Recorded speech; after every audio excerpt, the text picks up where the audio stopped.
The morning mist hung heavy over the cornfields of Grundy County, Iowa, as Margaret Thompson stood at her kitchen window, watching the sun struggle through the October clouds.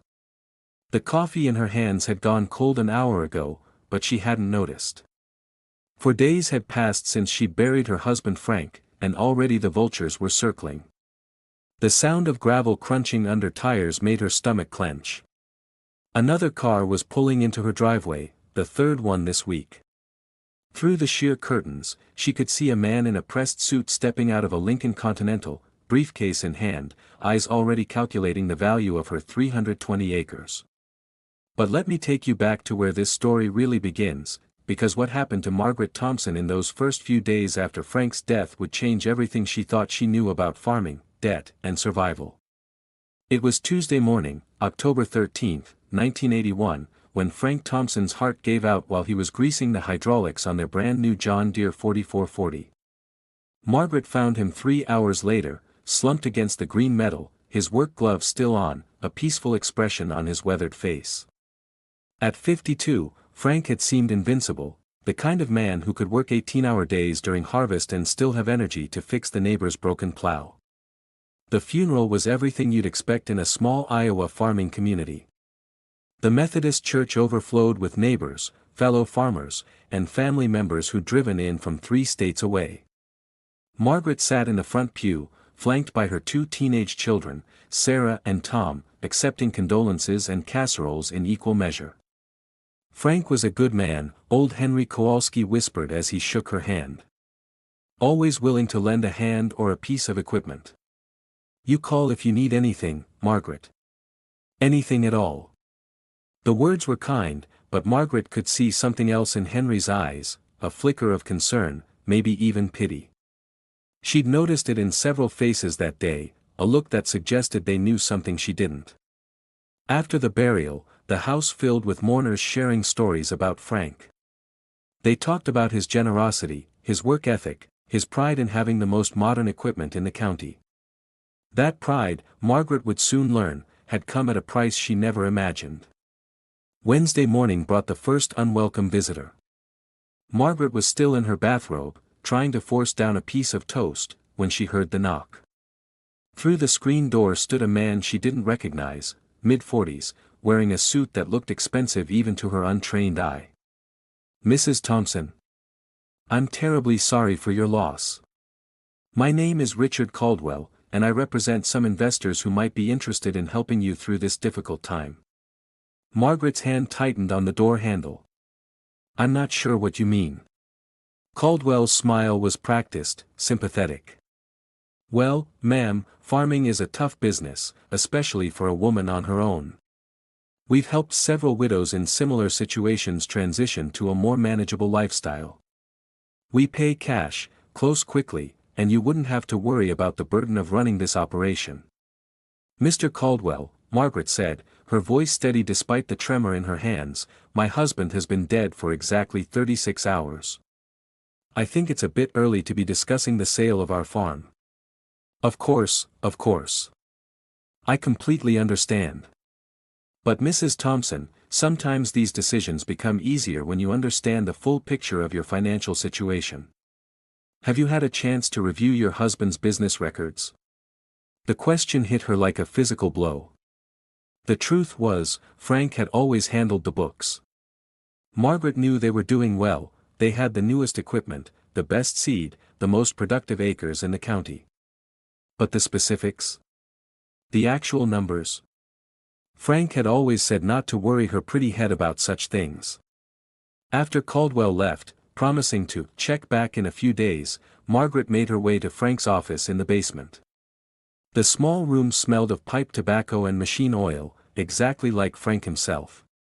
His desk was neat, organized, with a stack of papers held down by a paperweight their daughter had made in elementary school. Margaret sat in Frank's chair and opened the first folder. What she found made her blood run cold.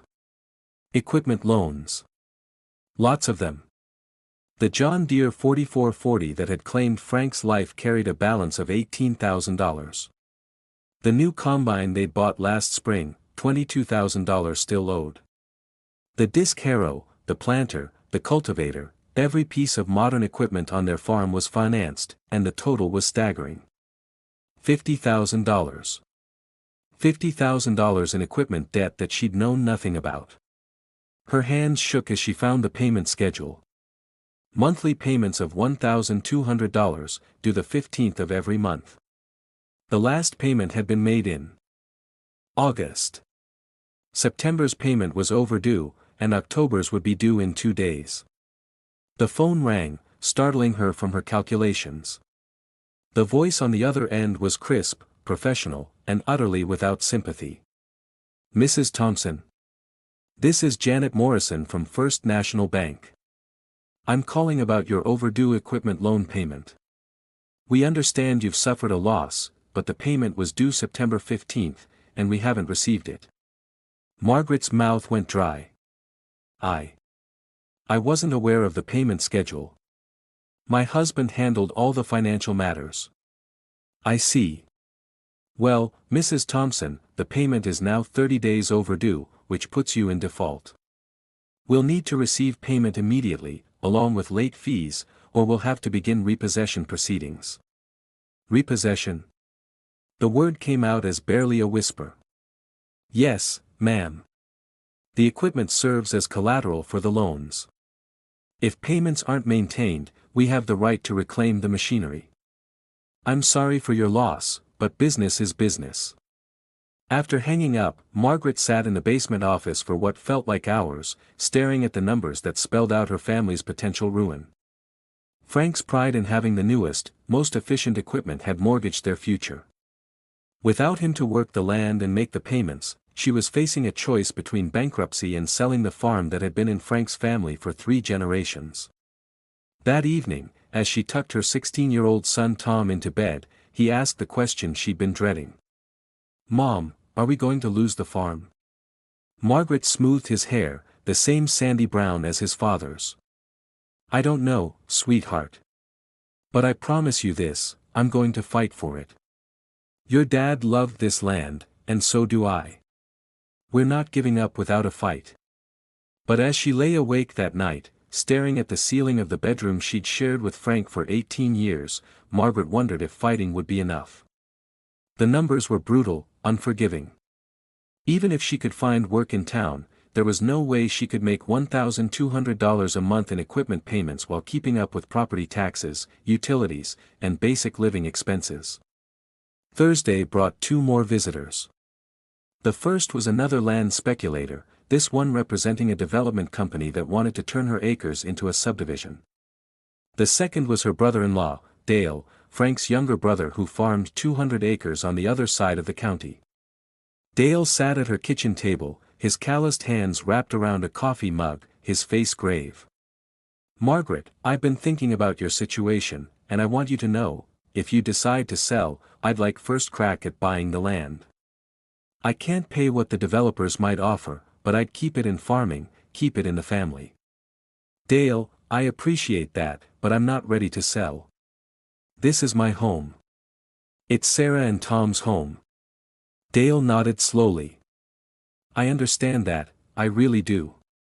But Margaret, farming isn't easy even when you know what you're doing. Frank never taught you to run equipment, never showed you the books. And with all that debt." He trailed off, shaking his head. "What debt?"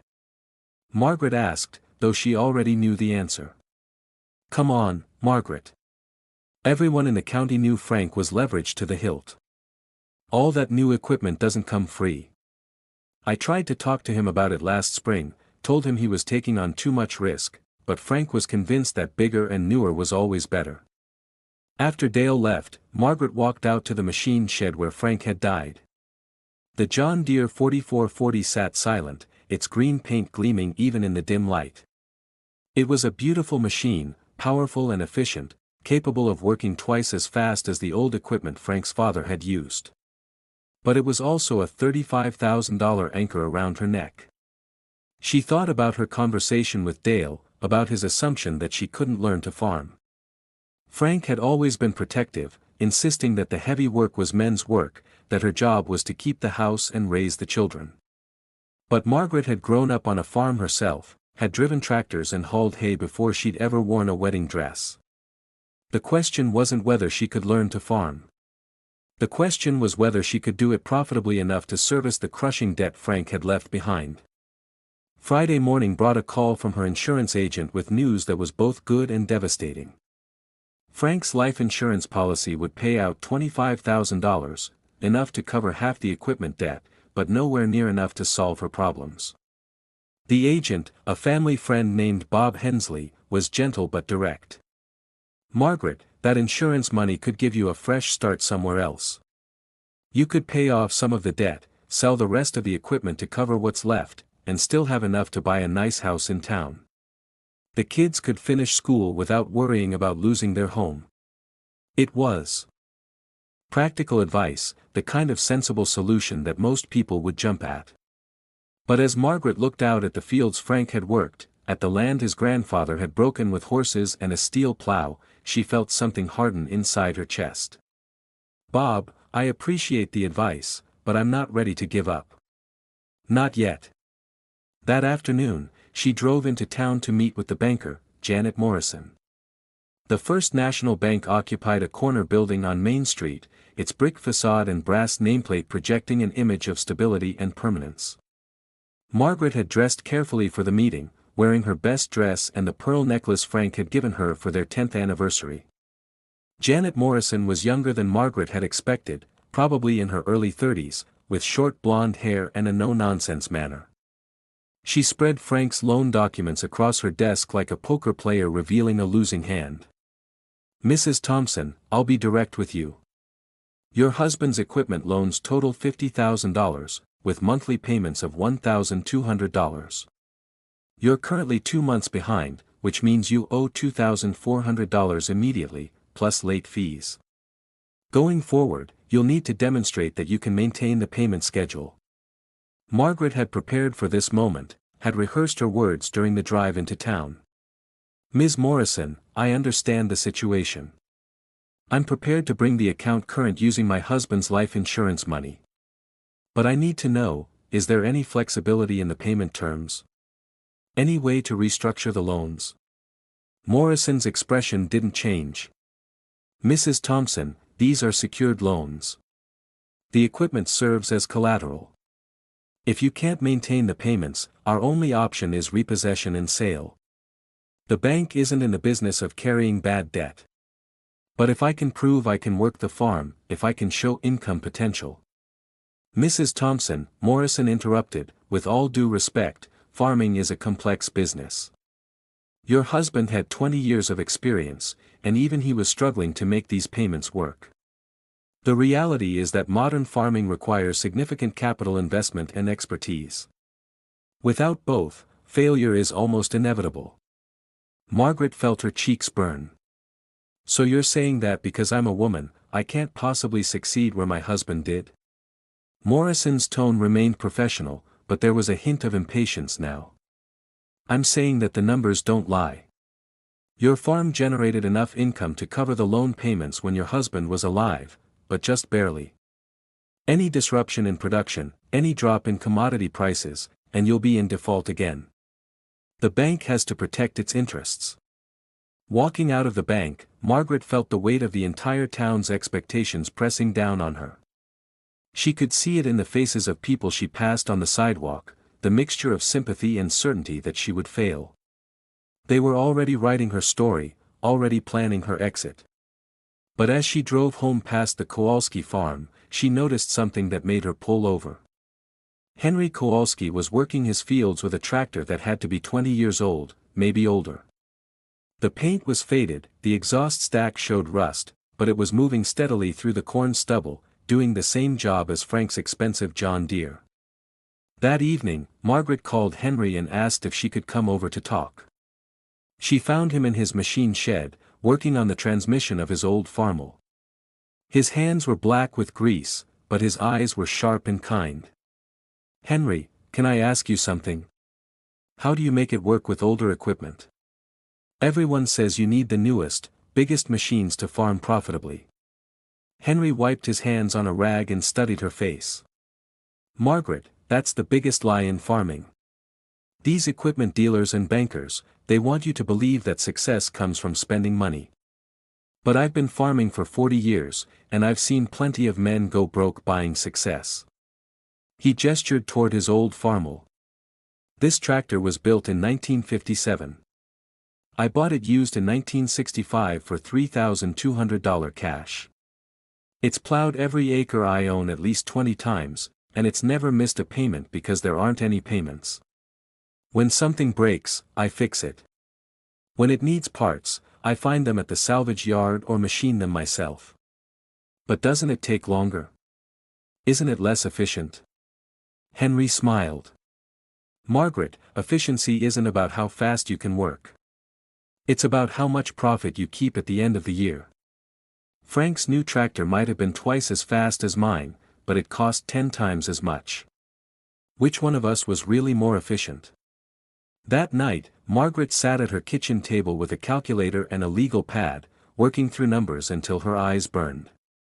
She calculated the value of her equipment, the outstanding loan balances, and what she might net if she sold everything. The math was sobering but not hopeless. If she sold all the financed equipment, she could pay off the loans and have about $15,000 left over. That money, combined with Frank's life insurance, would give her $40,000 to work with. It wasn't enough to buy new equipment, but it might be enough to buy used machinery that was paid for. The question was whether she had the courage to bet everything on a plan that everyone would tell her was foolish. Saturday morning brought the moment that would define everything that followed. Margaret was feeding the chickens when she heard vehicles coming up the drive. Not one car this time, but 3. She watched as men in suits climbed out, followed by a woman with a clipboard and a camera. The lead man introduced himself as Robert Sterling, representing a consortium of investors interested in agricultural land. Mrs. Thompson, we understand you're facing some financial difficulties, and we'd like to make you an offer that could solve all your problems. Sterling's offer was generous, $2,800 per acre for her 320 acres, which would net her nearly $900,000. It was more money than Margaret had ever imagined having, enough to pay off every debt and live comfortably for the rest of her life. Mrs. Thompson, Sterling continued, this is a cash offer. We can close within 30 days. You'd never have to worry about making equipment payments or dealing with bad weather or crop failures. You could move to town, maybe travel, enjoy your life without the burden of trying to run a farm. As Sterling talked, Margaret watched the woman with the camera taking pictures of her house, her barns, her fields. They were already planning what they would do with her land, already seeing it as something other than a farm. Mr. Sterling, Margaret said finally, I appreciate your offer, but I'm not interested in selling. Sterling's smile faltered slightly. Mrs. Thompson, I don't think you understand the full scope of your situation. We've done our research. You're carrying significant debt, you have no farming experience, and commodity prices are falling. This offer represents your best chance to avoid bankruptcy. Maybe so, Margaret replied, but this farm has been in my husband's family for 3 generations. My children were born in that house, learned to walk in those fields. Some things are worth more than money. After the investors left, Margaret stood in her driveway for a long time, looking at the land that Frank had loved so much. The corn had been harvested, leaving stubble that stretched to the horizon. In the spring, those fields would need to be worked, planted, and tended. The question was whether she would be the one doing it. That afternoon, she made a decision that would change everything. She called the John Deere dealer and asked him to come out and appraise her equipment. When he arrived, a young man named Mike Patterson who had sold Frank most of his machinery, his expression was sympathetic but businesslike. Mrs. Thompson, I heard about Frank. He was a good customer, always paid his bills on time. I'm sorry for your loss. Thank you, Mike. I need to know what my equipment is worth if I were to sell it. Patterson walked through the machine shed, making notes on his clipboard. The numbers he gave her were lower than she'd hoped but higher than she'd feared. The total value of her equipment was about $65,000, which would be enough to pay off the loans with some left over.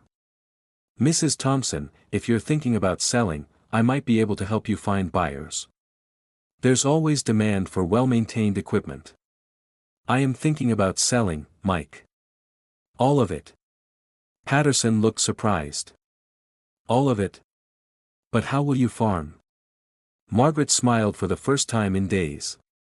I'm going to do what farmers did before they convinced themselves they needed to go into debt for every piece of machinery. I'm going to buy equipment that's paid for. That evening, Margaret called her children into the living room. Sarah, 18 and preparing for college, sat on the couch next to 16-year-old Tom. Both had Frank's serious eyes and Margaret's stubborn chin. I want to talk to you both about what we're going to do, Margaret began. I know this has been a difficult week, and I know you're worried about our future. I want you to know that I've made a decision. She explained her plan, selling the new equipment, paying off the debts, and starting over with older machinery. She was honest about the challenges they would face, the long hours and hard work that would be required. Mom, Sarah said quietly, are you sure about this? Everyone says farming is too hard for a woman alone. Margaret looked at her daughter, seeing Frank's determination mixed with her own fierce independence. Sarah, I've been thinking about that a lot this week. Your father was a good man and a hard worker, but he made one crucial mistake. He believed that success meant having the newest and best of everything, even if it meant going into debt to get it. She pulled out the folder of loan documents. This debt is what killed your father, not the heart attack. The stress of making these payments, the pressure to produce enough income to service this debt, that's what wore him down. Tom leaned forward. So what are you saying, Mom? I'm saying that we're going to farm the way your great-grandfather did, the way farmers did before banks convinced them they needed to borrow money to make money. We're going to own our equipment outright, work with what we have, and build slowly. Over the next 2 weeks, Margaret moved with a determination that surprised everyone, including herself. She sold every piece of financed equipment, using the proceeds to pay off the loans in full.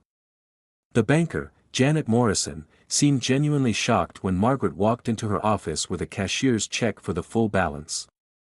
Mrs. Thompson, I have to say, I didn't expect to see you again so soon. This pays off all your equipment loans. That's right, Margaret replied. And I won't be needing any new loans. With the debt cleared and $18,000 remaining from the equipment sales, Margaret began shopping for used machinery. She found what she was looking for at an auction 40 miles away, a 1957 Farmall 450 that had been well maintained by an elderly farmer who was retiring. The tractor was painted in the classic red and white of International Harvester, with enough power to handle her acreage but simple enough that she could maintain it herself. She bought it for $8,500 cash, along with a used plow, disc, and planter that would allow her to work her fields.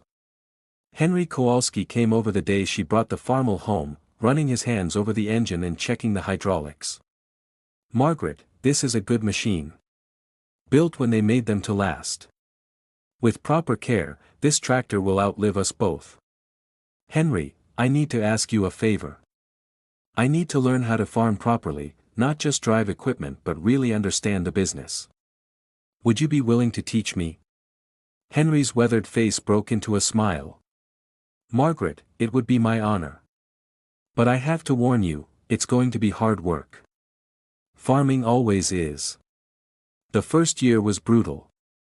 Margaret worked from dawn to dusk, learning to operate equipment, understand soil conditions, and manage crops.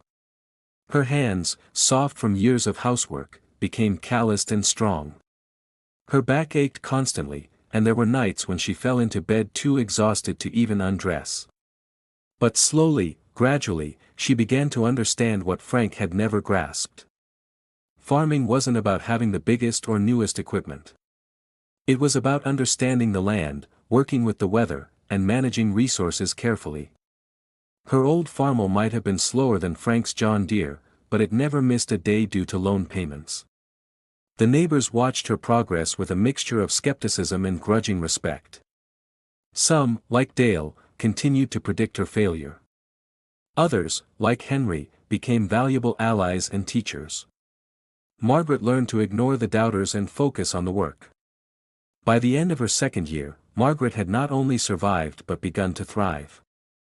Her operating costs were a fraction of what Frank had been paying, and without the crushing debt service, she was able to save money for the first time in years.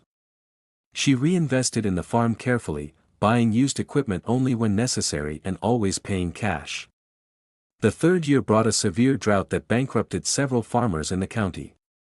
Margaret watched as neighbors who had borrowed heavily to expand their operations were forced to sell out to pay their debts. Her own yields were down, but without loan payments to make, she was able to weather the crisis. "You know what the difference is?" Henry told her one evening as they watched the sunset from her front porch. "Frank was farming to make payments. You're farming to make a living. That's why you'll succeed where he couldn't." By her fifth year, Margaret had not only paid off all remaining debts but had accumulated enough savings to buy an additional 80 acres from a neighbor who was retiring. She paid cash, of course, and continued to work the land with her faithful Farmall and a small collection of well-maintained used equipment. Sarah had graduated from college and moved to Des Moines, but Tom had stayed to help with the farm. He had inherited his father's mechanical aptitude but his mother's financial conservatism. Together, they built a farming operation that was profitable, sustainable, and completely debt-free. The land speculators still came by occasionally, offering ever larger sums for her acres. Margaret always listened politely and always declined. The farm that had nearly been lost to debt and desperation had become a model of what was possible when you farmed within your means. One autumn evening, 10 years after Frank's death, Margaret stood in the same spot where she had first seen the vultures circling. But now, instead of fear and uncertainty, she felt a deep sense of satisfaction. The field stretched out before her, golden with corn that would soon be harvested by the same reliable Farmall that had carried her through the darkest days. Tom walked up beside her, wiping grease from his hands after working on the planter. "Mom, the Hendersons are selling out. Banks foreclosing on their equipment loans. Dad always said they were good farmers." Margaret nodded sadly. "They were good farmers, Tom. But they made the same mistake your father did. They confused farming with financing." She looked at her son, seeing Frank's features but hoping for her own wisdom. "Remember this, Tom. The land doesn't care how new your tractor is or how much you paid for it. The land only cares that you work it well and treat it with respect. Everything else is just vanity." As they walked back toward the house, Margaret thought about the choice she had made that terrible week in October 1981. Everyone had expected her to fail, to sell out and disappear into town like so many farm widows before her. Instead, she had chosen the harder path, the path that required her to learn and grow and fight for every acre. The old Farmall sat in the machine shed, its red paint faded but its engine still strong. It had become more than just a tractor to Margaret, it was a symbol of what was possible when you refused to let debt define your dreams. Frank had died under the weight of his financial obligations, but Margaret had found freedom in owning what she worked with. The farm that had almost been lost to the vultures now stood as proof that sometimes the old ways were the best ways. That success wasn't measured by the size of your equipment but by the size of your determination. And that a woman with courage and an old tractor could accomplish things that men with new machines and big loans never could. Margaret Thompson had buried her husband on a Tuesday, faced financial ruin by Saturday, and spent the next decade proving that the American dream wasn't about having the newest and best of everything. It was about having the wisdom to know the difference between what you needed and what you wanted, and the courage to choose need over want, even when everyone around you was choosing differently. The land that Frank had nearly lost to debt had become Margaret's legacy, a testament to the power of living within your means and the strength that comes from owning your tools instead of letting your tools own you. And every morning when she started that old Farmall, she remembered the lesson that had saved her family's farm: sometimes the best way forward is to go back to the basics and build from there. Like, share, and subscribe to the channel by activating notifications to be notified when new videos are published. Stay with God.